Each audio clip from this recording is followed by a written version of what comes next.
अंडा कैसे बनता है मैं बताऊंगा, लेकिन उससे पहले आप मुर्गी नहीं, एक इंसान है तो वीडियो को लाइक और चैनल को फॉलो कैरन।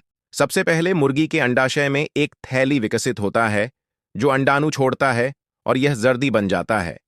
इसके बाद यह जर्दी डिंबवाही नलिका में पहुंचती है, जहां एक जगह पर इसे प्रोटीन की परतों से लपेटा जाता है।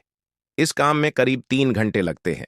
फिर यह अंडा एक और है हिस्से से गुजरता है जहां झिल्ली बनती है और इसमें पानी व नमक मिलाया जाता है। अब अंडा लगभग तैयार हो जाता है। अंत में गर्भाशय की दीवार कैल्शियम छोड़ती है जिससे अंडे का छिलका बनता है। जैसे यह अंडे का छिलका बनता है, अंडा मुर्गी के शरीर से बाहर आ जाता है।